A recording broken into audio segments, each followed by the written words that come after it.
नमस्कार साथियों, स्वागत है आपका जीएस प्लस के इस कार्यक्रम में। मैं हूं आलोक। आज हमारे बीच उपस्थित हैं डॉक्टर एसपी सिंह सर, जो राज्य स्तरीय लोक सेवा आयोग से लेकर के संघ लोक सेवा आयोग के साक्षात्कार का पर्याप्त अनुभव इनके पास है और ये विद्यार्थियों को इसके लिए प्रिपेयर भी करते हैं, तैयार भी कराते हैं विद्यार्थियों को। आज इसी टॉपिक पे, इसी विषय पे हम चर्चा करने वाले हैं डॉक्टर एसपी सिंह सर से, और आपको रूबरू कराते हैं कि कैसे आप इंटरव्यू के क्वेश्चन को कैसे टैकल करेंगे आप। इसीलिए मैंने टाइटल बनाया है, यहाँ पे सामने देख रहे हैं कि how to deal the question of UPSC board members in interview, या आपकी जो पर्सनालिटी टेस्ट जिसको आप बोलते हैं। तो स्वागत है सर आपका इस कार्यक्रम में, जो कि जीएस प्लस के डायरेक्टर और फाउंडर हैं। तो मैं स्वागत करता हूं इनका। स्वागत है सर आपका। Thank you. सबसे पहला प्रश्न सर हम ये करना चाहते हैं कि अमूमन विद्यार्थियों के लिए इसका कोई आंसर नहीं मिलता है कि कहीं अब YouTube ही इसके लिए एक बहुत सशक्त माध्यम बन गया, और तमाम कोचिंग इंस्टीट्यूट के द्वारा और इस तरह से यूट्यूबर के द्वारा इन सभी प्रश्नों को सामने लाया जाता है। लेकिन अमूमन देखा जाता है कि जिसके पास जो रियल में साक्षात्कार का सामना किया हो एज ए स्टूडेंट और एज ए बोर्ड मेंबर, जो प्रिपेयर किया हो और तैयारी करवाया हो, तो उसका पर्याप्त तजुर्बा है सर के पास। और मैं उसी संदर्भ में उस अनुभव का लाभ आप तक साझा करना चाहता हूं, और आप उसका लाभ लीजिए और अपने व्यक्तित्व को निखारिए उसके हिसाब से, ताकि आप भी साक्षात्कार में अधिकतम अंक प्राप्त करके सफलता की दिशा में एक मजबूत प्रयास कर सकते हैं। आइए हम शुरू करते हैं सर। इसमें मेरे पास ये तमाम प्रश्नों का ये लिस्ट है, और मैं इन प्रश्नों के माध्यम से विद्यार्थियों को ये बताना चाहता हूं कि जैसे सर प्रश्नों का जवाब देंगे, किस तरह से बोर्ड मेंबर के समक्ष चुनौतियां पूर्ण कुछ क्वेश्चन होता है उसका सामना करना पड़ता है। कुछ सर्कमस्टांसेस बेस्ड होते हैं, कुछ आपके ऑप्शनल से होते हैं, कुछ जीएस से होते हैं, कुछ करंट अफेयर्स होते हैं। तो सबसे पहले हम कहते हैं कि क्या होता है इंटरव्यू, और यूपीएससी के प्रिपरेशन में इस इंटरव्यू की भूमिका क्या है, सर से जानते हैं सर। देखिए, जो भी दर्शक हैं जीएस प्लस के, सबसे पहले तो उनको साधुवाद देना चाहते हैं, और जीएस प्लस क्यों इस प्रोग्राम को लॉन्च कर रहा है उसकी पृष्ठभूमि को भी मैं बता करके फिर आपके प्रश्न का उत्तर देना चाहूँगा। एक्चुअल में विवेकानंद भी जब धर्म सभा में बोलने गए थे तो उनको चांस नहीं मिला था, और ये वर्तमान जो फेनोमेना है या जो परिदृश्य है पूरे विश्व का, उसमें यूट्यूब एक महत्वपूर्ण भूमिका निभा रहा है। बहुत सारी चीजें यूट्यूब पर तैर रही हैं, लेकिन क्या आपके काम की हैं, एक विवेकशील व्यक्ति ही उसका चयन कर सकता है।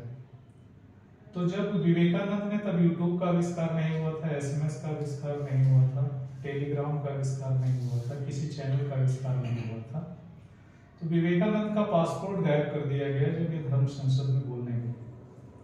तो एक ऊंची सी पहाड़ी पर जाकर के जोर जोर से चिल्लाने लगे। तो एक लड़की ने आकर के देखा कि एक हैंडसम सा नवयुवक इतनी जोर जोर से चिल्ला क्यों रहा है। तो उसने कहा, अगर इतना ही ज्ञान है, इतनी ही अच्छी अंग्रेजी है, तो आपको धर्म सभा में बोलना चाहिए, आप यहाँ बाहर क्यों चिल्ला रहे हैं। उन्होंने कहा, मैडम, हर योग्य व्यक्ति को उचित प्लेटफॉर्म मिले जरूरी नहीं है, लेकिन अगर वो व्यक्ति जानता है कि हमारी योग्यता इस काबिल है जिसे संसार को सुनना चाहिए, और उसे अगर वो अवसर नहीं मिल रहा है, तो उसे फिर अंतरिक्ष में वो सारे शब्द वापस छोड़ देने चाहिए। तो मैं अपने इन विचारों को, बगैर कोई सुनने वाला हमारे पास होता नहीं है, फिर भी मैं इसे अंतरिक्ष को वापस कर रहा हूँ, जिससे भविष्य में कोई भी प्रयास करे, क्या बात, तो ये शब्द जो है उसकी मदद करेंगे। और आज ये विज्ञान सिद्ध कर रहा है कि हम टेलीफोन में नंबर डायल करते हैं और वो व्यक्ति हमसे 12,000 किलोमीटर दूर अमेरिका में भी बैठा है, तो घंटी फ्रैक्शन ऑफ सेकेंड में वहां बच जाती है। और इसे कहते हैं इंट्यूशन, कि हमारे हार्ट में किसी का विचार आया और किसी तक हमारी बात पहुंच गई।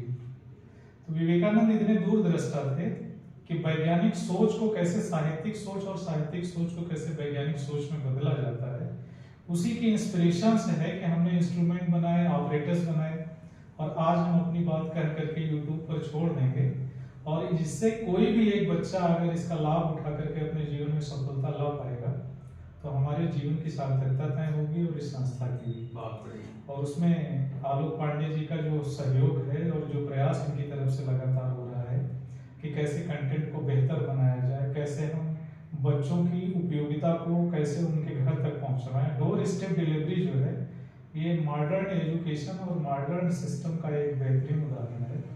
और मैं अपना एक्सपीरियंस तो बस इतना ही कहूँगा कि आलोक जी के बगैर ये कार्यक्रम संभव नहीं था। तो आलोक जी का जो व्यक्तिगत अनुभव है, एक मेंटरशिप के रूप में, एक मेंटर के रूप में, एक टीचर के रूप में, आप खुद बहुत बड़े प्रख्यात टीचर रहे हैं, तो विभिन्न संस्थानों में आपका अनुभव बहुत अतुलनीय है, उसे शब्दों में नहीं व्यक्त कर सकते। अब हम लोग आते हैं, जैसा आपका पहला प्रश्न है कि इंटरव्यू है क्या। इंटरव्यू का बेसिक चरण है, जीवन के भी 3 ही चरण होते हैं।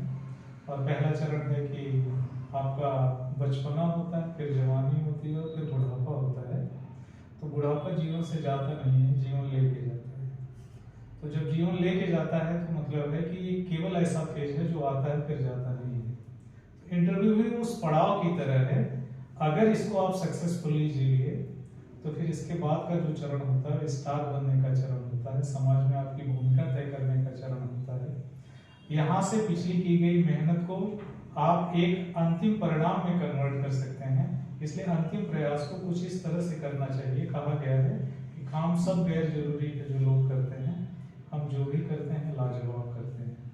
तो एक्स्ट्रा ऑर्डिनरी करने के लिए हमको अलग से प्रयास करने की आवश्यकता नहीं होती है।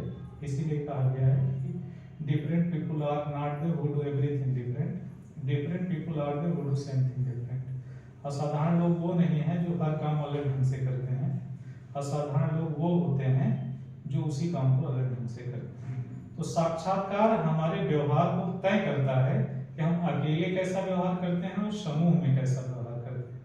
क्योंकि प्रशासन का अर्थ होता है, ये प्र धातु से बना है, और जिसका अर्थ होता है कार्य करने का सर्वोत्तम तरीका, the best way to get it done. तो काम करने और कराने का जो सबसे बेहतरीन तरीका होता है वही प्रशासन कहलाता है। इसीलिए इस तरीके की खोज के लिए शासन ने जिस विधा का आविष्कार किया है उसमें जो सबसे बड़ी संस्था है उसका नाम यूपीएससी है। और उसके जो बोर्ड मेंबर्स हैं वो ऐसे एस्पिरेंट्स की तलाश में रहते हैं जैसे चाणक्य चंद्रगुप्त की तलाश में रहता है और चंद्रगुप्त चाणक्य की तलाश में। बहुत बढ़िया जवाब सर, धन्यवाद। दूसरा प्रश्न अमूल विद्यार्थियों का ये रहता है कि यूपीएससी का साक्षात्कार अन्य परीक्षाओं में होने वाले साक्षात्कार से भिन्न कैसे होता है? थोड़ा सा मैं इसमें आपका राय जानना चाहता हूं कि इस पे विद्यार्थी कैसे इस प्रश्न का जवाब देने में सक्षम हो पाएंगे। सर देखिए, पर्सनालिटी टेस्ट में हम बच्चों से कहते हैं कि अलग अलग तरीके होते हैं। पहला प्रश्न तो इसको अभी आगे चलकर भी पूछा जाता है कि सिविल सेवा में आप आना क्यों चाहते हैं। तो मैं भी क्लास में बच्चों से ये बात जरूर पूछता हूँ कि भाई सिविल सर्विसेज आपके लिए इम्पोर्टेंट क्यों है, क्यों इसमें आपको आना जरूरी है। आप प्राइवेट सेक्टर में, कुछ बच्चे कहते हैं बड़ा नाम करना है, बड़ा प्रेस्टीज है, तो आदर्शवादी उत्तर देते हैं। हम कहते हैं कि सत्या नडेला का नाम नहीं है, सुंदर पिचाई को हम नहीं जानते, या उनका जीडीपी में योगदान नहीं है, जो हम प्राइवेट सेक्टर को इतना इग्नोर करके सिविल सर्विसेज को इतना इम्पोर्टेंस देते हैं। लेकिन बच्चों का जो अभी तक सेटिस्फैक्ट्री आंसर रहता है वो सिर्फ यही रहता है कि यहाँ चुनौतियाँ ज़्यादा हैं और उस चुनौतियों संभालने के लिए एक योग्य और कुशल प्रशासनिक अधिकारी की रिक्वायरमेंट होती है। तो मैं उसे उनको कुछ इस तरह से कहता हूँ, आप अपने योगदान को पैरामीटर्स में नाप करके अपना आंसर दें। और उसका एग्जाम्पल मैं बच्चों को देता हूँ कि प्रशासनिक सेवा एक रेगुलेटर की तरह काम करती है और इसका सबसे बड़ा उदाहरण है उड्डयन मंत्रालय। उड्डयन मंत्रालय की जरूरत इसलिए नहीं है, उड्डयन मंत्रालय के पास अपना कोई विमान नहीं है। एयर इंडिया था, वो भी टाटा के हाथों में किया है। भारत सरकार के पास एक भी विमान नहीं है, लेकिन सारे हवाई अड्डे भारत सरकार के हैं। और अगर भारत सरकार के हैं तो विमान चाहे जितने भी प्राइवेट सेक्टर के हों, उसको जमीन जो है प्रशासन उपलब्ध कराती है, उसका रेगुलेशन प्रशासन के हाथ में होता है। और इसका सबसे बड़ा एग्जाम्पल ये है, गो फर्स्ट करके एयरलाइंस है, तो उसके विमानों में स्पाइस जेट है, तो उसके विमानों में दुर्घटना होने के लिए बहुत सारे कारक मिले और प्रशासन ने ऐसी उड़ानों को रद्द कर दिया, उनके लाइसेंस को रद्द कर दिया। अब ये सारी विमान कंपनियां बिकने के लिए तैयार हैं और इनको टेक ओवर करने के लिए इंडिगो आगे आ रही है, इनके विमान को जो है वो अपने बेड़े में शामिल करेगी, इनका मॉडर्नाइजेशन करेगी। तो प्रशासन केवल रेगुलेशन देता है। और इसका जो मैं सबसे सरल उदाहरण देता हूँ वो ये देता हूँ कि प्रशासन में सबसे निचले पायदान पर जो सिपाही होता है उसका जीडीपी में योगदान बहुत न्यूनतम होता है, लेकिन रेगुलेशन में उसका योगदान बहुत उच्चतम होता है। मान लीजिए उसको तनख्वाह 20-25 हज़ार या 30 हज़ार जो भी मिलती है, तो वो एक औसत दर्जे का जो साधारण नागरिक होता है वो उतना ही वेतन प्राप्त करता है। लेकिन चौराहे पर खड़ा होकर के जब वो हाथ देता है तो 8 करोड़ की लिमोजिन कार भी रुकती है और 3000 का रिक्शा भी रुकता है।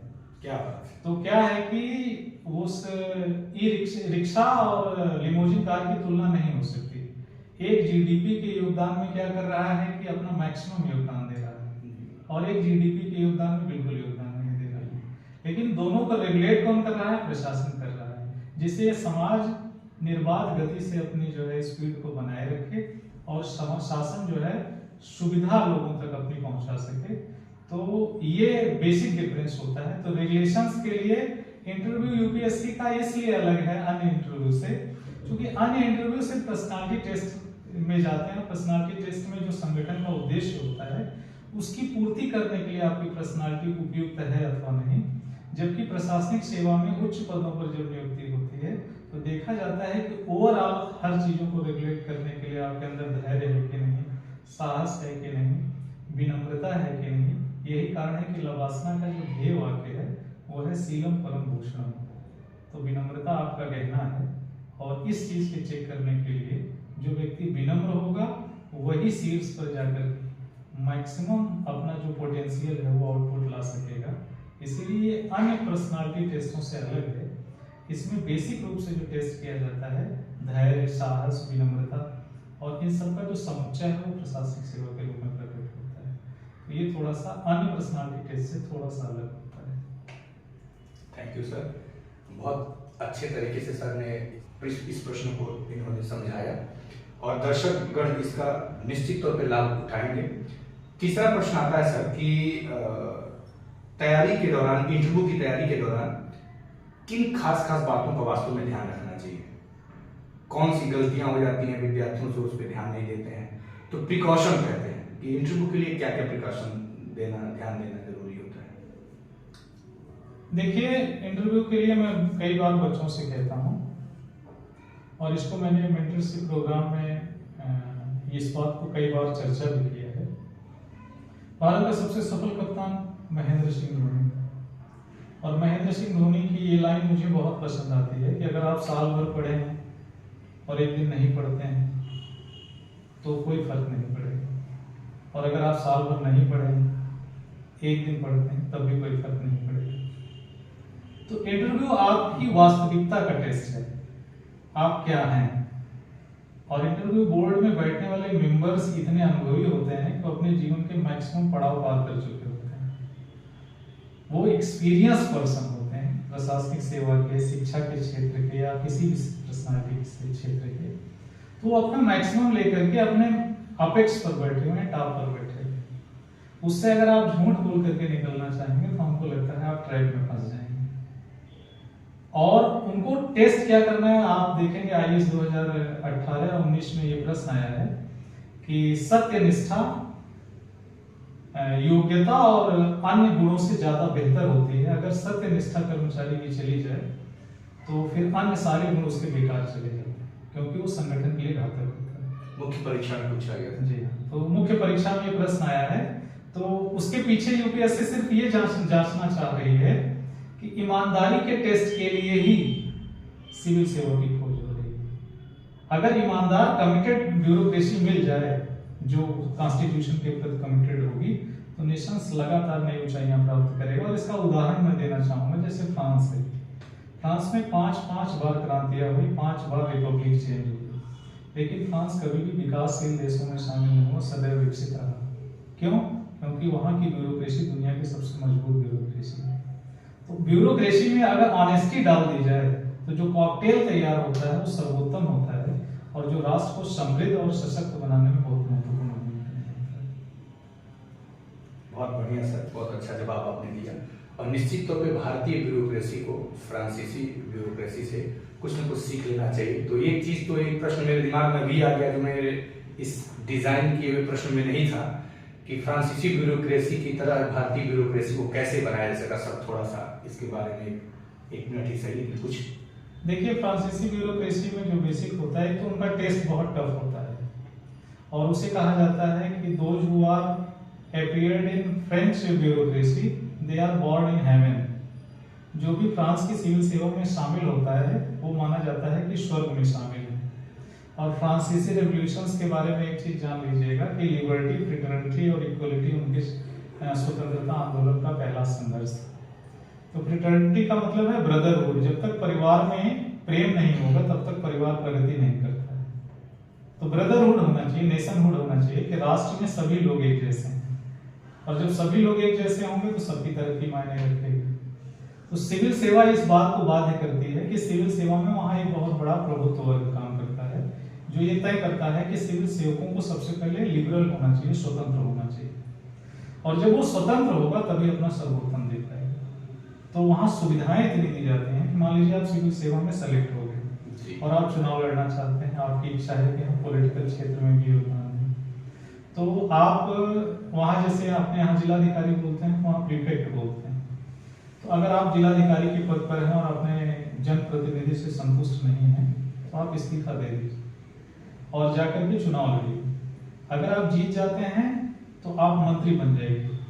अगर मंत्री पद पर काम करते हुए आप अपने काम से संतुष्ट नहीं है तो फिर आप इस्तीफा दे दीजिए और आकर के फिर से प्रीफेक्ट पद ज्वाइन कर लीजिए। सर इसका एक छोटा सा एग्जांपल कुछ शाह फैजल जी के साथ भी कुछ घटित हुआ था, तो उसके बारे में कुछ बताएं। कहीं वो फ्रांसीसी ब्यूरोक्रेसी की तो नकल तो नहीं है?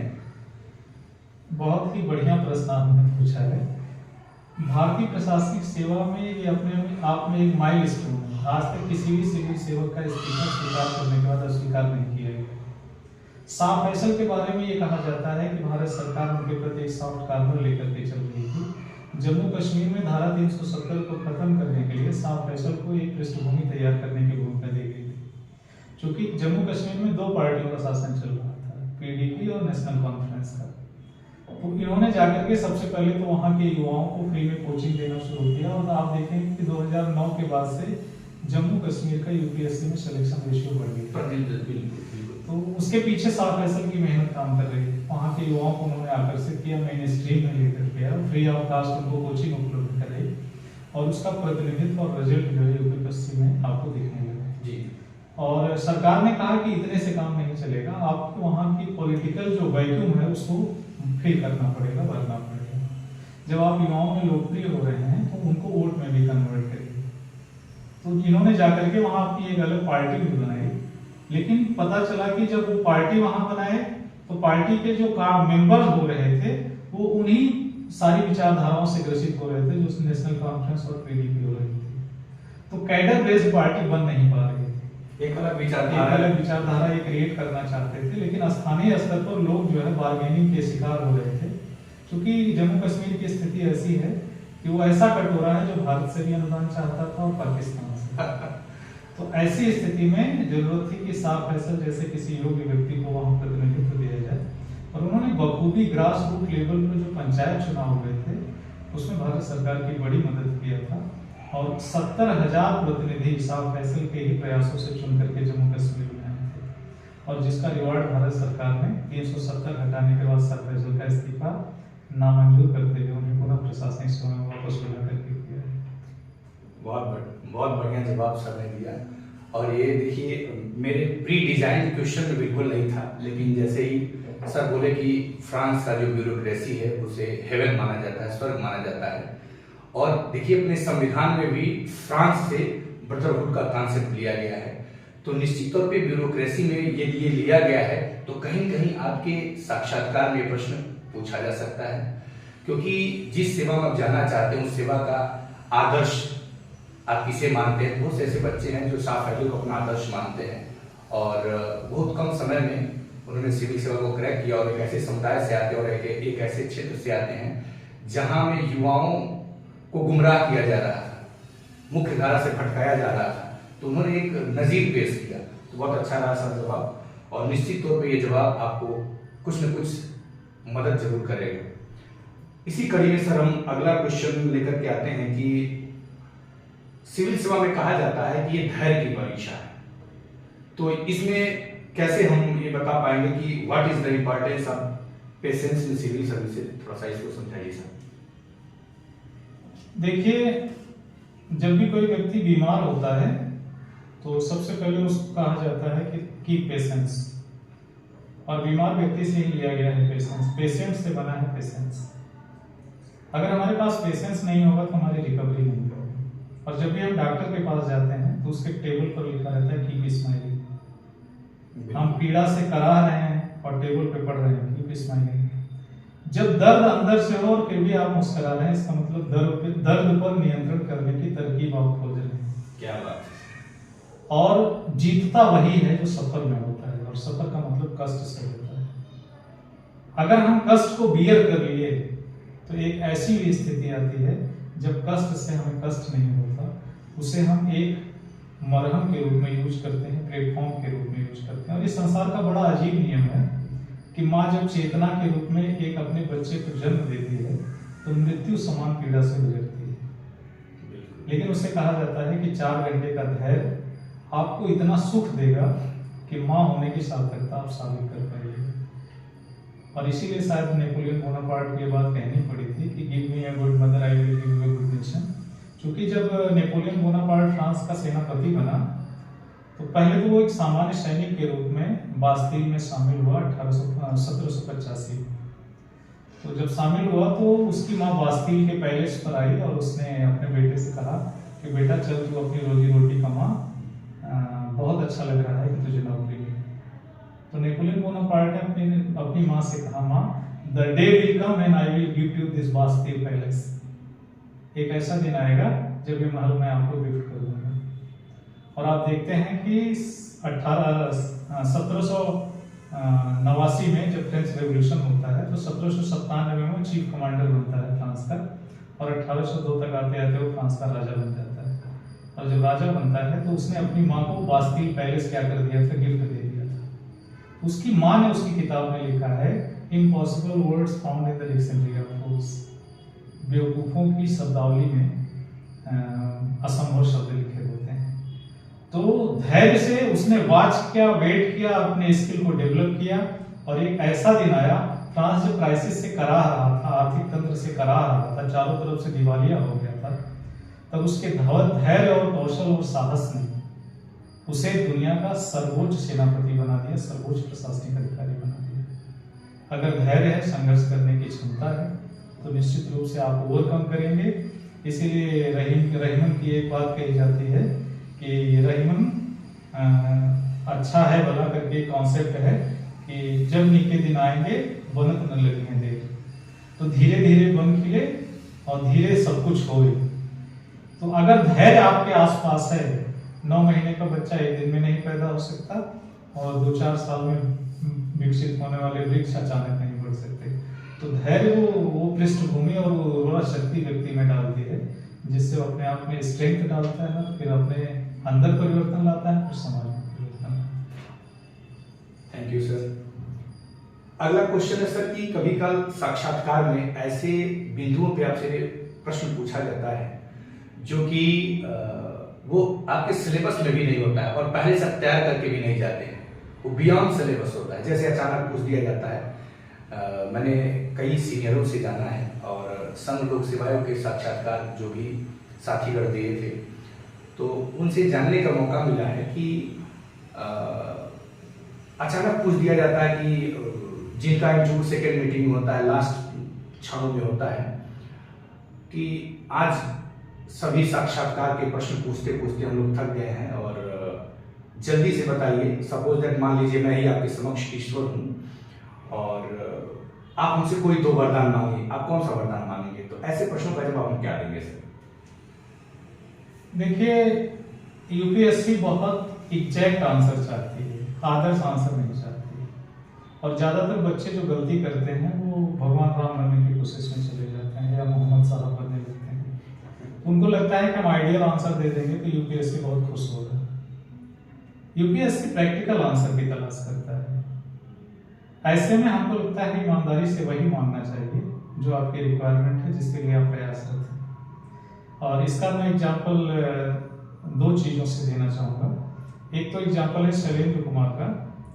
शैलेंद्र कुमार सिंह दिल्ली एडमिनिस्ट्रेशन में सफल होने वाले और सबसे अधिक अंक यूपीएससी में प्राप्त करने वाले व्यक्ति हैं। ये 2000 की घटना है, जब माता प्रसाद चेयरमैन थे इनके बोर्ड के और यूपीएससी मेंबर थे। तो ये किशोर कुमार का गाना बहुत अच्छा गाते थे, तो ऐसे 15 मिनट तक इनसे गाना गवाया गया और लगातार बोर्ड मेंबर ये अच्छा गाना गाते थे। तो बोर्ड मेंबर ये जानना चाहते थे कि ये इतना अच्छा वर्सटाइल कैरेक्टर का व्यक्ति है, तो देखें ये किशोर कुमार के किस मोड तक लेकर के अपने आप को जाता है। और 15 मिनट में जब इनका अंतिम गाना आया कि तू कहे तो मैं बता दूं मेरे दिल में आज क्या है, तो बोर्ड मेंबर ने पूछा क्या है, तो इन्होंने एग्जैक्ट आंसर दिया। और एग्जैक्ट आंसर इनका ये था कि 255 नंबर्स, 255 नंबर, और इनको एग्जैक्ट 255 नंबर मिले थे। तो ऐसा ही मेरे जीवन में एक घटना घटी थी। हमारे यहाँ एक कोतवाल साहब आए, तो हमारे यहाँ ये था कि एसपी सिंह पढ़ने में बहुत अच्छे हैं, तो उनसे कोई भी प्रश्न पूछा जा सकता है। कोतवाल साहब हमको बुलाए और उन्होंने पूछा कि भारत की राजधानी क्या है, तो उनके यही प्रश्न पूछने के लिए हम मिले थे इनको कि तो कोई बता देगा कि भारत की राजधानी दिल्ली है। तो उनको मैंने बहुत कैजुअली आंसर दिया कि भारत की राजधानी दिल्ली है। तुरंत उन्होंने अपनी लाठी उठाई, कहा इसी से मारेंगे 25 लाठी नालायक हैं। तो हम सोचने लगे कि अभी कल रात तक तो दिल्ली ही राजधानी थी, आज इस्लामाबाद कैसे हो गई। तो हम बड़ा परेशान थे। फिर उन्होंने पूछा कि नई दिल्ली किसकी राजधानी है, तो मुझे मेरी गलती का एहसास हो चुका था। यूपीएससी एग्जैक्ट आंसर चाहती है, वो अधूरे आंसर से खुश नहीं होती है, क्योंकि प्रशासनिक सेवा में इतना समय नहीं होता है। ऊपर से नेता का आदेश है, नीचे से जनता विद्रोह कर रही है, तो आपको एग्जैक्ट डिसीजन लेना पड़ता है। आदर्शवादी आंसर से काम नहीं चलता है। तो अगर आपसे 2 वर मांगने के लिए कहा गया है कि 2 वरदान मांग लीजिए, पहला तो सर मैं जिस चीज के लिए प्रयास कर रहा हूँ उसमें मुझे सर्वोच्च पद जो चाहिए वो मुझे मिल जाए, और दूसरा ये कि अब आप आदर्शवादी आंसर को उसमें शामिल कर सकते हैं, जिससे मैं इस समाज का अधिकतम एग्जीक्यूशन के माध्यम से भला कर सकूं, क्योंकि मैं योग्य हूँ तभी मेरे हाथ से भलाई होगी। थैंक यू सर, बहुत बढ़िया जवाब। अब इस कड़ी में सर अगला क्वेश्चन ये है कि एकेडमिक जगत से भी कुछ क्वेश्चन पूछा जाता है कि जैसे ग्रेजुएशन में आपने क्या किया है। बहुत से विद्यार्थी ऐसे होते हैं जो इंजीनियरिंग बैकग्राउंड से आते हैं, बहुत से विद्यार्थी ऐसे होते हैं जो मेडिकल बैकग्राउंड से आते हैं, प्लस कोई सिंपल BA करके आता है। तो ऐसे विद्यार्थियों से किस तरीके का प्रश्न पूछा जाता है और उसका प्रश्न पूछने का मकसद क्या होता है? देखिए, मकसद सभी का एक है, इसीलिए सभी विषयों में जो अंतिम डिग्री दी जाती है वो डॉक्टर ऑफ फिलोसफी की दी जाती है। मैथ से भी आप डॉक्टर ऑफ फिलोसफी हैं, केमिस्ट्री से भी हैं। और यूपीपीसीएस में ये प्रश्न पूछा भी है कि ज्ञान के दर्शन और दर्शन के ज्ञान में क्या अंतर है। What is the difference between the philosophy of knowledge and knowledge of philosophy. तो दर्शन का ज्ञान अर्थात आत्मा परमात्मा मेटाफिजिक्स का नॉलेज, तो ज्ञान मीमांसा का नॉलेज, तो दर्शन के विषयों से जो संबंधित ज्ञान है वो दर्शन का ज्ञान है। और अन्य विषयों का ज्ञान जैसे मैथमेटिक्स का ज्ञान, हिस्ट्री का ज्ञान, पॉलिटी का ज्ञान, इकोनॉमिक्स का ज्ञान, तो विषय ज्ञान जो है वो ज्ञान का दर्शन है। तो जिस विषय में भी आपको ज्ञान हो गया उस ज्ञान का आपको दर्शन हो गया। अगर आपने PhD कर ली तो आप डॉक्टर ऑफ फिलोसफी हो गए। तो बेसिक रूप से जो एकेडमिक से प्रश्न पूछे जाते हैं वो सिर्फ इतना देखा जाता है कि क्या अपने विषय के साथ आप अन्य विषयों से जुड़ पा रहे हैं कि नहीं। क्योंकि स्ट्रीम विशेष में जीनियस होना आसान है, जैसे आप इंजीनियर हो गए, डॉक्टर हो गए, लेकिन ऑलरेडी जब डॉक्टर के पास इंजीनियर डॉक्टर्स हैं तो उनको वो एडमिनिस्ट्रेटर के रूप में उस पर्टिकुलर एक स्ट्रीम व्यक्ति को जरूरत तो है नहीं उसको। क्योंकि आप इंजीनियर अगर हैं तो आप अपना फर्स्ट क्लास पुल बनाइए, अच्छा डिजाइनिंग करिए, अच्छी फ्यूलिंग करिए, राष्ट्र को आगे बढ़ाइए। लेकिन एक इंजीनियर की भाषा को नेता नहीं समझ सकता क्योंकि वो उतना पढ़ा लिखा नहीं। वो इंजीनियर की भाषा भी समझ पाए, वो हिस्टोरियन की भी भाषा समझ पाए, वो साइकोलॉजिस्ट की भी भाषा समझ पाए, वो एक सामान्य बच्चे की भी भाषा समझ पाए, जनता की भी डिमांड्स को समझ पाए, और इन सब बातों को समझ करके सरल और सिंपल लैंग्वेज में अपने नेता को समझा पाए जो पॉलिसी मेकर है। तो वो कड़ी के रूप में काम करता है। मान लीजिए इंजीनियरिंग बेल्ट का जो व्यक्ति आप देखेंगे कभी अपने विषय को लेकर के वो टॉप नहीं करता है, वो मैथ का है, इंजीनियरिंग का है या जिस भी सेक्टर का है, वो आकर के मानविकी विषय लेता है, ह्यूमैनिटी सब्जेक्ट लेता है, पॉलिटी ले लिया, हिस्ट्री ले लिया, कोई भी विषय ले लिया और उसमें टॉप कर जाता है। क्यों? क्योंकि यूपीएससी का रिकॉर्ड है कि जो भी 54% से ज्यादा लाता है वही टॉप करता है, और जो अंतिम सिलेक्शन होता है 33% तक का होता है। तो उसे थर्ड डिवीजन से लेकर के गुड सेकंड तक के ही बच्चे चाहिए, उसे फर्स्ट क्लास बच्चे चाहिए नहीं। क्यों? जो समाज से भी जुड़ सके, जो बुद्धिजीवी वर्ग से भी जुड़ सके, और जो हमारे पॉलिसी मेकर्स हैं वो बहुत पढ़े लिखे नहीं हैं तो उनसे भी जुड़ सके, और जनता के अंतिम व्यक्ति से भी जुड़ सके, जिससे इस समाज को एक राष्ट्र के रूप में सेवा देने का अवसर मिल सके। बहुत बढ़िया सर, बहुत अच्छा जवाब आपने दिया। अभी क्वेश्चन पूछा जाता है सर, चूंकि आप इतिहास विषय में बच्चों को गाइड करते हैं और एक मर्मज्ञ, इतिहास के मर्मज्ञ हैं, और इतिहास ऑप्शनल विषय के रूप में यूपीएससी में क्या इसकी भूमिका है, आप कैसे मैक्सिमम मार्क्स इसमें अर्जित किया जा सकता है, और इससे संबंधित इंटरव्यू में कैसे क्वेश्चन पूछे जाते हैं। कहा जाता है कि आपका बैकग्राउंड ग्रेजुएशन में आपका सब्जेक्ट कुछ और था और आप सब्जेक्ट ले लिए कुछ और, तो इस पे सटीक जवाब क्या दिया जा सकता है। जैसे मान लीजिए इंजीनियरिंग बैकग्राउंड का, जैसे कि अभी आप बोले कि मानविकी सब्जेक्ट में आ जाते हैं मेडिकल और इंजीनियरिंग वाले, तो ऐसे में यदि आपका ग्रेजुएशन किसी अन्य विषय से हुआ हो और आप एज ऑप्शनल सब्जेक्ट कोई और सब्जेक्ट ले लेते हैं जो आपका ग्रेजुएशन में नहीं होता है, तो ऐसे प्रश्न पे उनका जवाब होता है आखिर आप ऐसा क्यों किए। साइंस में बेहतर कर सकते थे, वो आपने बीए किया है, उसे एमए किया है, या सोशियोलॉजी से आपने ग्रेजुएशन किया है लेकिन पता चला आप हिस्ट्री ऑप्शनल लिए हुए। तो इस तरह से जब विषमताएं दिखती हैं तो इस तरह के प्रश्न अक्सर उठाए जाते हैं बोर्ड मेंबर के द्वारा, तो इसका सटीक जवाब क्या हो सकता है। देखिए, सटीक जवाब सिर्फ यही होता है कि आप सीधे बोलिए कि सर मेरा नेचर इस सब्जेक्ट के करीब था, तो फिर वो भी पूछ सकते हैं फिर आपने इंजीनियरिंग क्यों किया, अपना टैलेंट वेस्ट किया। तो कहिए सर मेरे अंदर का प्रशासनिक अधिकारी बार बार मुझे जगा रहा था, और मुझे जब मैंने सिलेबस यूपीएससी का देखा तो सभी विषयों को इसमें स्थान दिया गया था।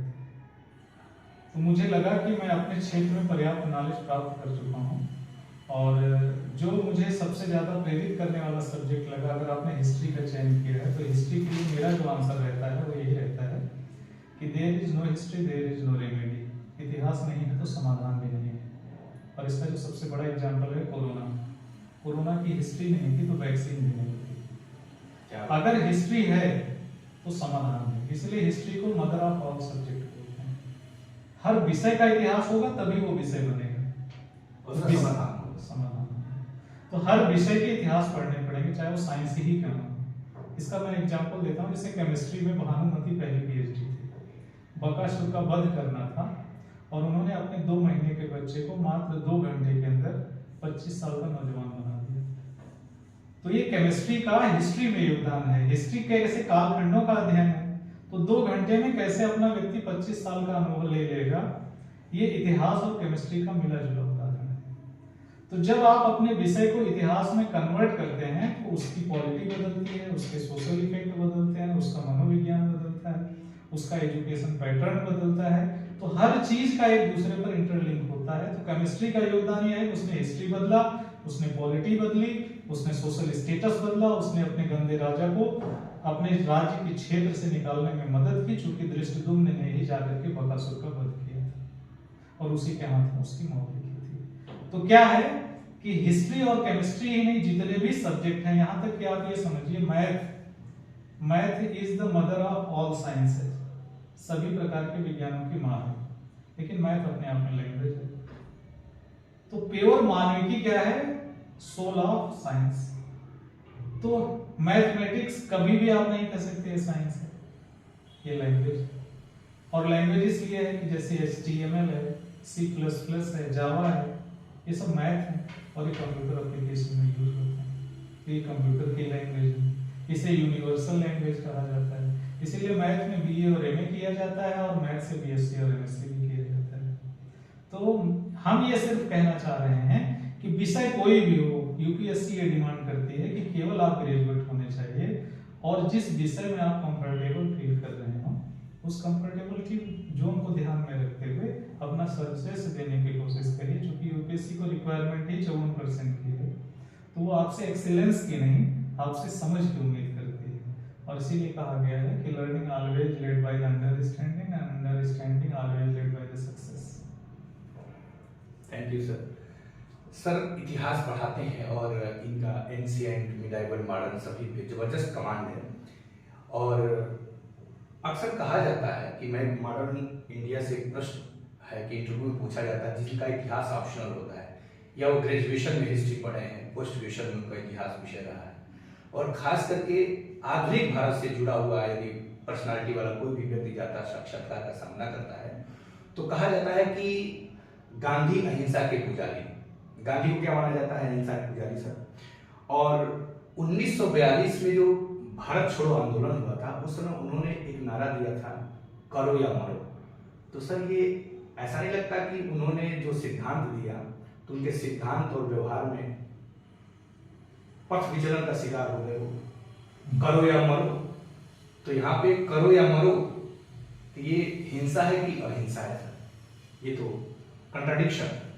देखिए, कई बार इंटरव्यू बोर्ड में पूछा भी गया है कि गांधी जी क्या अहिंसावादी रह गए थे अंत तक या बदल गए थे? तो इसका बहुत ही सटीक आंसर ये है कि हिंसा मारो में झलकती है, मरो में नहीं। तो करो और मरो का बेसिक जो कॉन्सेप्ट है वो कहते हैं कि अपना सेक्रीफाइस कर दो लेकिन अपने पथ को मत छोड़ो। बहुत बढ़िया। तो आत्म बलिदान को उन्होंने अहिंसा से जोड़ा है, अपने सेक्रीफाइस के, क्योंकि सामने वाले का हृदय परिवर्तन करना है।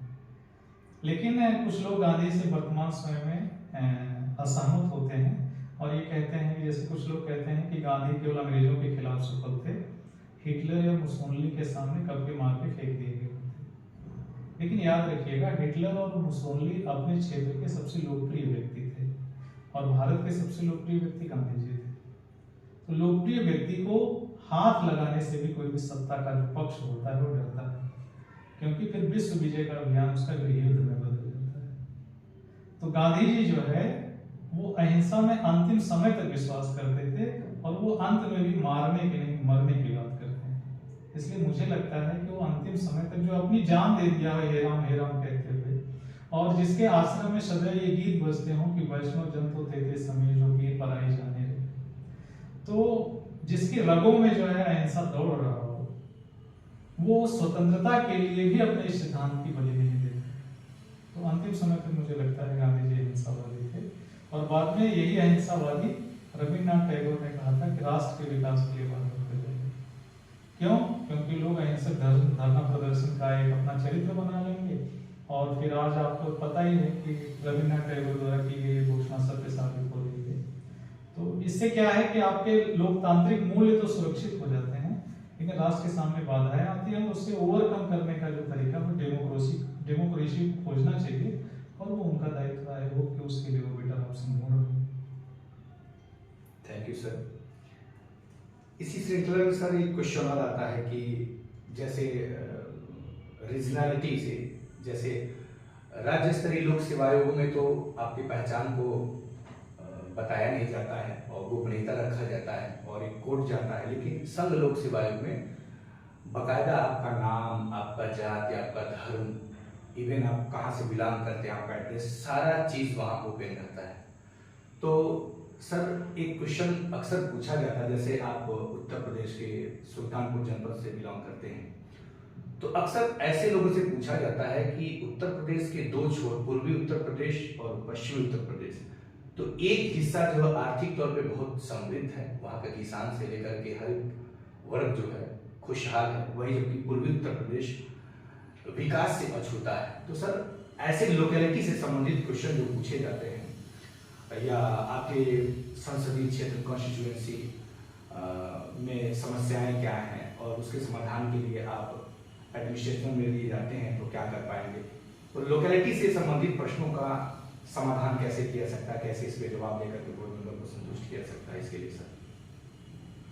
देखिए, आपका प्रश्न बहुत वाजिब है, और इसके लिए 1990 में सबसे बड़ा एग्जाम्पल ये है, बर्लिन की दीवार तोड़ दी गई थी, और इसे जो है ग्रेटर यूनिफिकेशन ऑफ जर्मनी बोला जाता है, और इसे वहां के लोगों ने स्वयं तोड़ा था। और जो आप आर्थिक असमानता की बात कर रहे हैं, तो वहाँ पे पूर्वी जर्मनी में आर्थिक असमानता थी, गरीबी बहुत थी, क्योंकि वहाँ साम्यवादी रूस का प्रभाव ज़्यादा था, तो एग्रीकल्चरल इकोनॉमी थी। जबकि वेस्टर्न जर्मनी में इंडस्ट्रियलाइजेशन बहुत था, बहुत विकसित लोग थे, तो अमेरिका का प्रभाव ज़्यादा था। लेकिन वहाँ के लोग आपस में एक दूसरे से इंटरेक्ट करते रहते थे और बीच में बर्लिन की दीवार खड़ी हो गई थी, व्यापार बाधित हो रहा था, एक दूसरे से कम्युनिकेशन बाधित हो रहा था, और लोग छतों पर से कूद कूद करके दीवार पार करना चाहते थे। क्यों? क्योंकि उनका इंट्यूशन क्लियर था कि ये दीवार हमारे रास्ते की बाधा है। असमानता जीवन में आएगी, लेकिन अगर ब्रदरहुड है, विकास की चाह है, तो वही असमानता दूर भी होगी। तो अगर कहीं कोई क्षेत्र आपका नेशन में पिछड़ा रह गया है और कोई क्षेत्र विकास के रास्ते में लगातार छलांग लगा रहा है, तो जो छलांग लगा रहा है उसको जरूरत है उस क्षेत्र की, चूंकि संसाधन किसी क्षेत्र से यूज किए जाएंगे तभी वो छलांग लगाएगा। तो जो वो प्रॉफिट कमा रहा है, उस प्रॉफिट में वो अपने उस भाई को भी भागीदार बनाए जो पिछड़ गया, तब जाकर के इकोनॉमिक ब्रदरहुड एस्टैब्लिश होगा। और जब इकोनॉमिक ब्रदरहुड एस्टैब्लिश होगा तो पूरा क्षेत्र, क्योंकि एग्रीकल्चरल इकोनॉमी की सबसे बड़ी विशेषता होती है कि वो आर्थिक रूप से बहुत तेज प्रगति नहीं कर पाता है, लेकिन रॉ मटेरियल उपलब्ध कराता है, श्रम रोजगार उपलब्ध कराता है, और दोनों का उपयोग इंडस्ट्रियलिस्ट करते हैं। इंडस्ट्रियलिस्ट को इकोनॉमी में बैलेंस करने के लिए, सर्वाइवल के लिए ईस्ट सेक्टर का जो पिछड़ा हुआ क्षेत्र है उसके लिए उनको काम करना पड़ेगा, इंफ्रास्ट्रक्चर के लिए उनको योगदान देना पड़ेगा, और ये सरकार का काम है कि कैसे इसमें इम्बैलेंस लाती है, कैसे इंफ्रास्ट्रक्चर फैलाती है। और इसका आप सबसे बड़ा एग्जांपल आप देख सकते हैं कि डिफेंस कॉरिडोर खोला जा रहा है, जैसे बुंदेलखंड में, और पूर्वांचल एक्सप्रेसवे खोला गया है। तो इससे क्या होगा, जब मूवमेंट आपका तेजी से बढ़ेगा, जापान इतना तेजी से गति इसलिए कर पाया क्योंकि वहाँ बुलेट ट्रेन है, और जब बुलेट ट्रेन आई तो हवाई जहाज पे हम कम लोग लिमिटेड समय में सफर कर सकते हैं।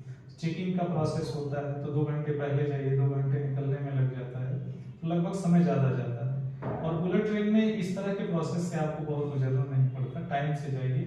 ट्रेन अगर लेट नहीं हो रही है तो 3 से 4 घंटे में आपको मैक्सिमम दूरी तय करा देती है, और बड़ी संख्या में लोग ट्रेवल कर सकते हैं। और जैसे ही स्पीड आती है किसी नेशन में, वैसे उसकी इकोनॉमी बूस्ट करने लगती है, और जो पिछड़ा हुआ क्षेत्र है वो भी विकास की सेवा में या विकास के क्षेत्र में तुरंत आगे बढ़ने लगता है। हमें लगता है कि एक खाई पाटने का समय है, और पिछड़ापन कोई अपराध नहीं है, लेकिन उससे निकलने की कोशिश न करना अपराध जरूर। सर, ये वर्तमान में लोकल फॉर वोकल की जो संकल्पना है, क्या ये ऐसे क्षेत्रों में समृद्धि लाने का एक क्या प्रयास है क्या? निश्चित रूप से प्रधानमंत्री ने ये बात कही है कि बड़े लोग करते क्या है कि वो प्रॉफिट एट एनी कास्ट पे काम करते हैं, कि उन्हें किसी भी कीमत पर अपना विकास चाहिए होता है, अपना प्रॉफिट चाहिए होता है। तो नरेंद्र मोदी साहब ने अभी कोरोना काल में एक नारा दिया था जब पूरे विश्व की अर्थव्यवस्था बंद हो गई थी, तो उन्होंने कहा कि प्रमोट लोकल फॉर वोकल, अपने स्थानीय उत्पादों को आप ज़्यादा से ज़्यादा उपयोग करिए, और जब आप उनका उपयोग करेंगे तो अंतर्राष्ट्रीय स्तर पर आपकी निर्भरता कम हो जाएगी, और जब आपकी निर्भरता कम होगी तो आपकी अर्थव्यवस्था ज़्यादा राइज करेगी, और जब आपकी अर्थव्यवस्था राइज करेगी तो क्षेत्रीय स्तर पर रोजगार उपलब्ध होगा, तो पलायन बंद होगा, और जब पलायन बंद होगा तो आर्थिक असमानताएं कम होंगी, आतंकवाद कम होगा, भ्रष्टाचार कम होगा। तो लोकल फॉर वोकल एक बहुत बड़ा एग्जाम्पल है जो रीजनलिटी के डिस्पैरिटी को कम करता है। Thank you sir.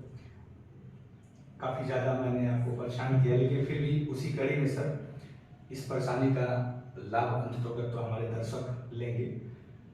एक चीज़ बोला जाता है कि जैसे ही आपका साक्षात्कार होने वाला होता है तो आप समसामयिक विषयों पे अपना ध्यान आकृष्ट कराते हैं, न्यूज़पेपर, मैगजीन, समाचार पत्रों पे अपना ध्यान आकृष्ट कराते हैं। तो ऐसे में लोग बोलते हैं कि करंट से जरूर क्वेश्चन पूछा जाता है, और लगभग सभी से पूछा जाता है। तो करंट अफेयर के प्रश्नों पर सेटिस्फाइड करने के लिए हम क्या कर सकते हैं? देखिए, करंट अफेयर की भूमिका आपके प्रारंभिक परीक्षा, मुख्य परीक्षा, इंटरव्यू तीनों में समान रूप से।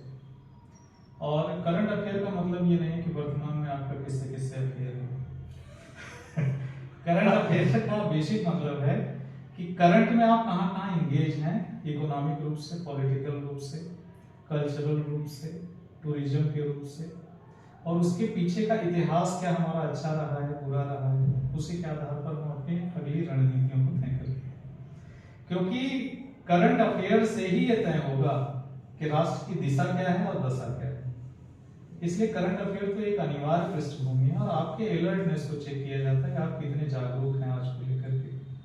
अगर आप परीक्षा हाल तक जाकर के जागरूक नहीं है तो मुझे लगता है कैसे प्रशासनिक अधिकारी राष्ट्र के लिए उपयोगी साबित नहीं हो सकते। तो करंट अफेयर और उसका पढ़ने का जो बहुत बड़ा बर्डन डाल दिया गया है कि रोज रटो, तो ये कॉन्सेप्ट रटने वाला हमको थोड़ा सा अच्छा नहीं लगता है। जैसे आप कार चलाना सीखते हैं तो 15 दिन का टाइमिंग होता है, 15 दिन में आप अच्छी कार चलाने लगते हैं। लेकिन एक बार अगर आपने कार चलाना सीख लिया तो फिर आप 1 साल 2 साल 10 साल बाद भी कार पे बैठेंगे, थोड़ी दूर हो सकता है आप असहज महसूस करें, लेकिन जैसे ही आपका अभ्यास उस पर बैठने लगता है तैसे ही कार आपके कंट्रोल में चलने लगती है, स्पीड भी आप नियंत्रित कर लेते हैं और मन चाहे स्थान तक आसानी से जा सकते हैं। तो कॉन्सेप्ट अगर आपने एक बार डेवलप कर लिया तो फैक्ट आपसे अपने आप टकराने लगते हैं और जब फैक्ट आपसे टकराने लगेंगे तो आपको पता चल जाएगा कि बहुत ज्यादा रटने की आवश्यकता नहीं है। और मुझे लगता है simplification is the best way of the learning. और सिंप्लीफिकेशन ये है कि केवल 12 महीने साल में होते हैं, 365 साल में दिन होते हैं, 12 महीने होते हैं, 365 दिन होते हैं, 366 दिन होते हैं। तो रोज कोई घटना नहीं घटती। कुछ इंपॉर्टेंट मीटिंग्स होती हैं जो पॉलिटिकल हैं, कुछ फोरम्स हैं इकोनॉमिक ग्रुप पे जिनकी मीटिंग्स होती हैं, उनका राष्ट्र के लिए क्या उपयोगिता है ये देखना होता है। कुछ गेम्स होते हैं नेशनल इंटरनेशनल, उन इवेंट्स को देखना होता है कि महीने में ये होते हैं, ये भी पहले से प्री शेड्यूल्ड होता है। तो वो आप महीना आइडेंटिफाई कर लीजिए, उस महीने में कितनी डेट इंपॉर्टेंट है ये आइडेंटिफाई कर लीजिए, उसके नेशनल इंटरनेशनल इंपॉर्टेंस आइडेंटिफाई कर लीजिए। तो मुश्किल से 40-50 पेज तक जाते जाते आप पूरा करंट अफेयर साल भर का समेट लेते हैं। और जब आप समेटना जान गए तो इंटेलेक्चुअल्स की यही पहचान है कि अरडों अड़ों महत्व महीना, छोटे से छोटा और अधिकतम से अधिकतम। तो यही वेदों की लाइन है और यही एनालिसिस और सिंथेसिस हमारे नॉलेज की प्रक्रिया है। जब हम इसमें महारत हासिल कर लेते हैं तो करंट अफेयर्स हो, लाइफ से रिलेटेड प्रश्न हो, तो हम देने में सहज होते हैं और यही प्रशासनिक अधिकारियों की खोज भी होती है। जितने भी सर विद्यार्थी होते हैं सिविल सेवा की तैयारी करने वाले और साक्षात्कार के पड़ाव पे होते हैं तो उनका ऐसा लगता है कि बस अब हम सिविल सेवा के सफल प्रतियोगी छात्र बनने वाले हैं और एक प्रशासनिक अधिकारी के तौर पे सफल करियर अपना बनाना चाहते हैं। तो एक सफल प्रशासनिक अधिकारी किसे कहते हैं और भारतीय जो प्रशासनिक सेवा है उसकी कोई अच्छाइयाँ पूछा जाता है कभी काल, उसकी कमियां बताइए, कोई 2 अच्छाइयाँ 2 कमियां या एक अच्छाइयाँ एक कमियां बताइए जो आप समझ पा रहे हैं।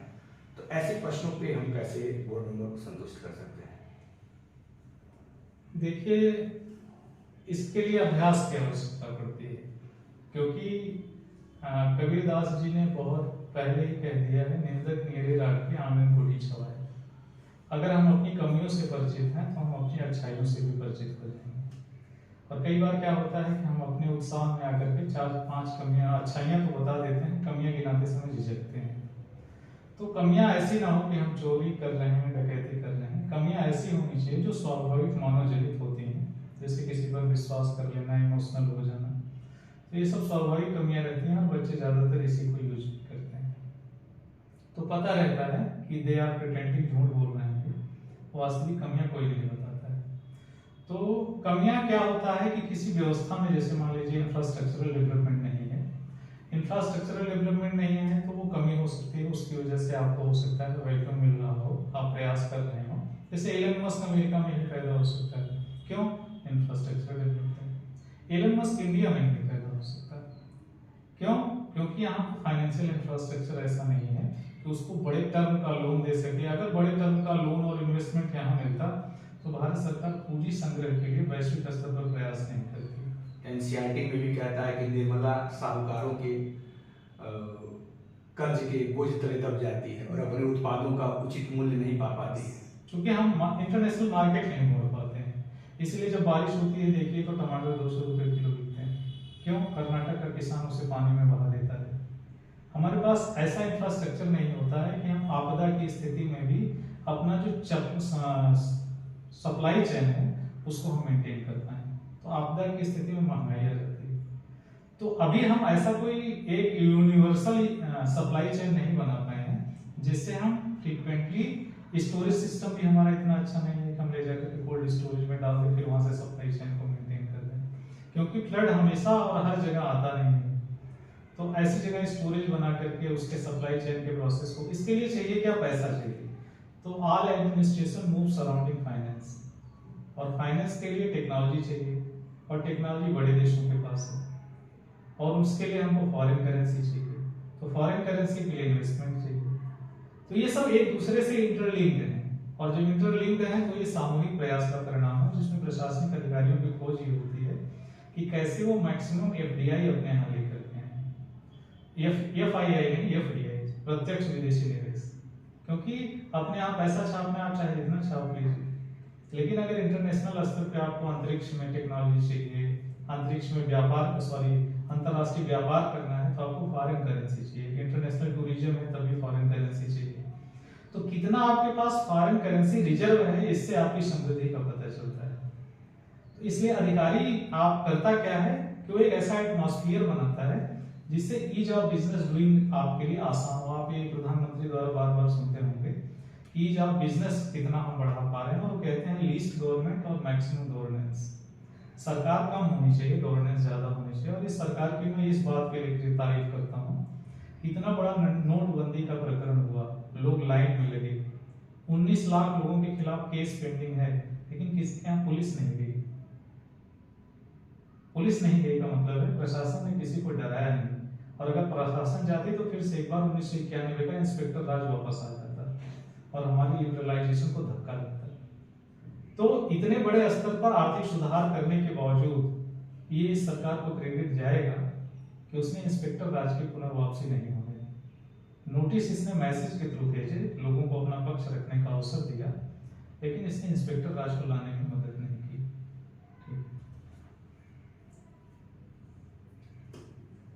अब सर आता है कि इस पड़ाव तक आने के लिए विद्यार्थियों को कोचिंग का सहारा लेना पड़ता है। कुछ विद्यार्थी ऐसे भी होते हैं जो बिना कोचिंग के यानी सेल्फ स्टडी करके वो यहाँ तक पहुँचते हैं। तो इंटरव्यू में पूछा जाता है कि आपने यहाँ तक आने के लिए किसका किसका सहयोग आपने प्राप्त किया, तो इसका जवाब कई विद्यार्थी अलग अलग तरीके से देते हैं। इसका सटीक जवाब क्या होगा? क्या हम कोचिंग करते हैं तो उसको बताना वहाँ जरूरी होता है, या हम झूठ बोल के निकल सकते हैं? इसमें हम क्या जवाब देंगे सही? देखिए, मेरा तो व्यक्तिगत और एकदम साफ जवाब है, झूठ नहीं बोलना चाहिए जी। और दूसरा एक मैनिपुलेटिव जवाब होता है कि चोरी करना जुर्म नहीं है, चोरी करते हुए पकड़े जाना जुर्म।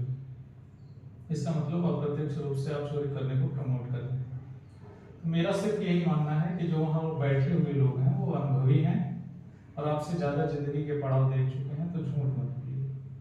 और किसी का अगर आपने सहयोग लिया है तो उसके कंट्रीब्यूशन को आप नकारिएगा, क्योंकि ऐसा करने से आपका आत्मबल कमजोर होगा और कमजोर व्यक्ति कभी भी सशक्त प्रशासन को जन्म नहीं दे सकता है।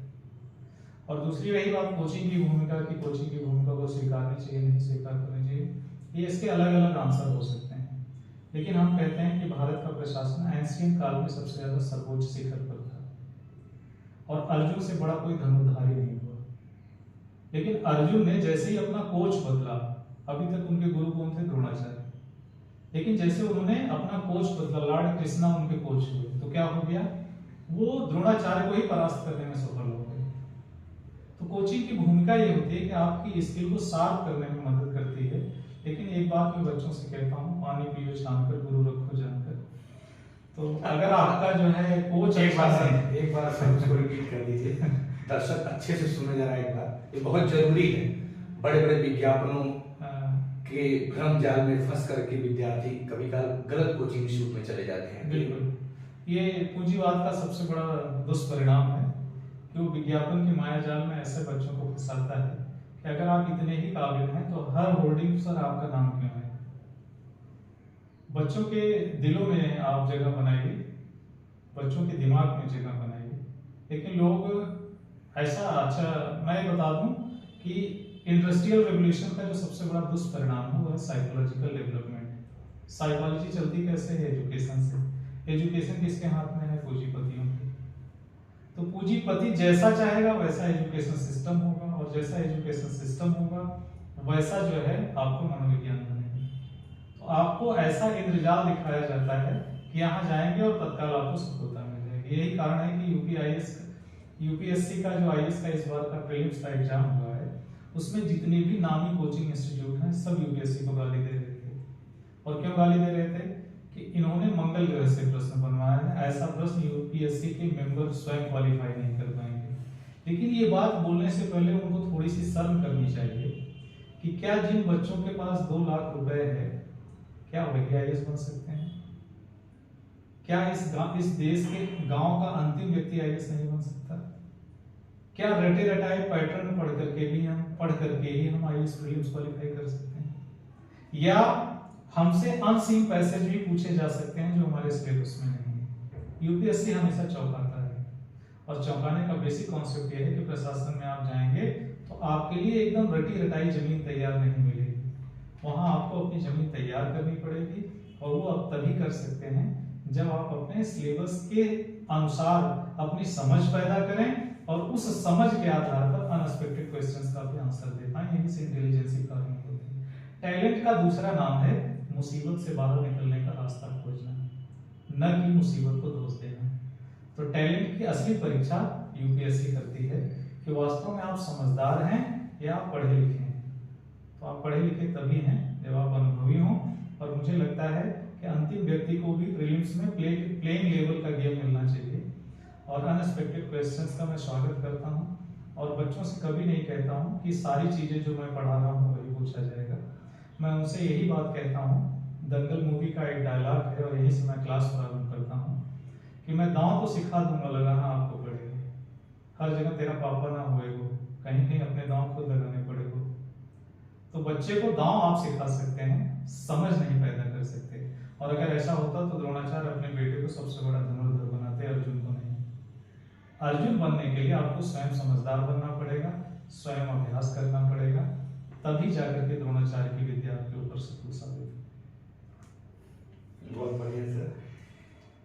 अब लास्ट क्वेश्चन एक है सर, और वो क्वेश्चन ये है कि पूछा जाता है कि आप यदि सिविल सेवा में सफल नहीं हो तो क्या करेंगे? ऐसे प्रश्न पे क्या जवाब देंगे आप? ये बहुत ही कॉमन लेकिन बहुत चैलेंजिंग क्वेश्चंस है, और ये कई बार बच्चों को इसके प्रेशर से गुजारा जाता है। ये प्रेशर टेस्टिंग क्वेश्चंस होता है कि आप क्या करेंगे अगर सफल नहीं हुए यूपीएससी। तो याद रखिएगा, इसके 2-3 तरह के आंसर्स होते हैं। जैसे गोविंद जायसवाल हिंदी मीडियम के सफल व्यक्ति थे, तो उनका एक रटा रटाया पैटर्न था कि एक्सीडेंट की प्लानिंग नहीं होती है, और जब एक्सीडेंट हो जाता है तो हॉस्पिटल तक लोग आपको पहुंचा देते हैं। तो हम हॉस्पिटल का एड्रेस लेकर के अपने जेब में नहीं निकलते हैं कि अगर हम सफल नहीं हुए तो क्या होगा। अगर एक्सीडेंट हो गया, दुर्घटना हो गई, तो स्वतः उसका इलाज समाज करना शुरू कर देता है। लेकिन हम समाज के भरोसे अपना जो है प्लानिंग नहीं कर सकते हैं, तो हमारी कुछ रिस्पॉन्सिबिलिटी होती है, इसलिए हमें कुछ वैकल्पिक रास्तों को लेकर के भी चलना होता है। तो उसमें एजुकेशन में हमको लगता है कि जो भी बच्चा तैयारी करने की दिशा में आगे बढ़ रहा है, सबसे पहले अपना पीजी कोर्स कर ले, नेट क्वालिफाइड कर ले, जिससे एक शिक्षक बनने की दिशा में उसका रास्ता तय हो जाए। दूसरे ऑप्शंस पे भी वो उतना ही कॉम्पिटेंट हो जितना वो सिविल सर्विसेज में। इसलिए आप देखेंगे सिविल सर्विसेज में कई बार सफल लोग ज्यादा सफल होते हैं, बिल्कुल, क्योंकि वो प्रेशर कम लेते हैं। तो वो आसानी से ये बता पाते हैं कि अगर हम इधर दुर्घटनाग्रस्त भी हो गए तो हम विकलांग नहीं होंगे, हमारा सेफ्टी मैकेनिज्म लेकर चलते हैं। सेफ्टी मैकेनिज्म लेके चलना ज्यादा सेफ होता है। लेकिन इसकी कोई प्लानिंग नहीं हो सकती कि अगर हम नहीं हुए तो हम क्या करेंगे।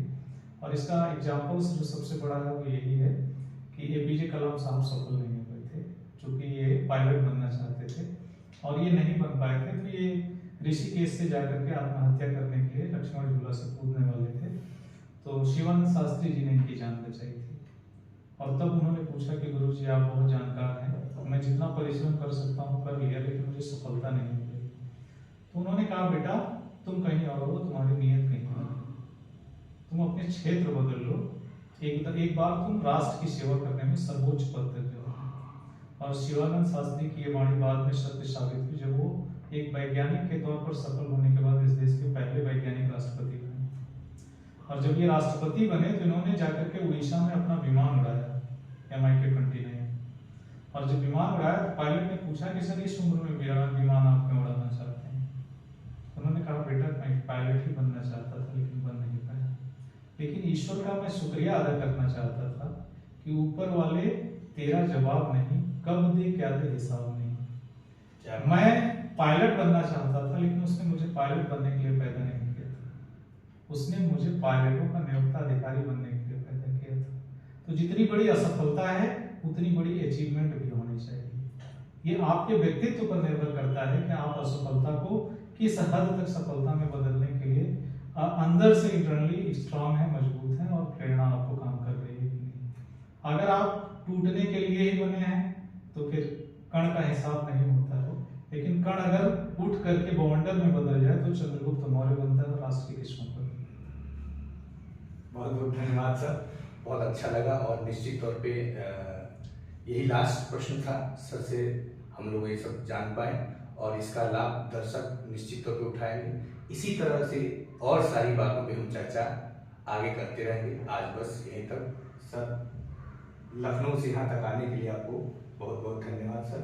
और एक बार मैं पुनः आपका स्वागत करता हूँ और इसी तरह से अपना अनुभव इस प्लेटफॉर्म पे साझा करके हमारे दर्शक का प्रतिदिन दर्शकों का मार्गदर्शन करते रहिए, ताकि भविष्य में वो भी इस राह पे आगे चल करके अपने करियर को संभाल सकें।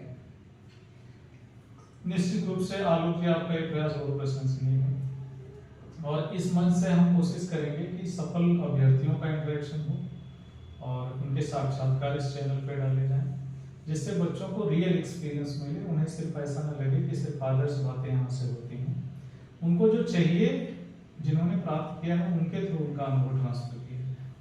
तो बहुत जल्दी इस चैनल पे आप देखेंगे सफल लोगों की रणनीतियाँ, सफल लोगों के प्रयास, किस रिसोर्सेज से उन्होंने पढ़ा, कहाँ से गाइडलाइंस ली। इसमें बनावटी नहीं, कोई विज्ञापन नहीं, सिर्फ सफलता के सटीक मार्गदर्शन की कोशिश हो रही है। अभी प्रयास छोटा है, लेकिन आप लोगों के सहयोग से ये प्रयास एक दिन बहुत बड़ा और बहुत ही खुशहाली वाली स्थिति लेकर के आएगा, ऐसे मुझे उम्मीद है। और आप सबका जीवन सुख हो, आप सबके जीवन में नई नई खुशियाँ, शुभकामना के साथ मैं आज की बात यहीं समाप्त करता हूँ। Wish you all the best. Thank you साथियों, बहुत बहुत धन्यवाद।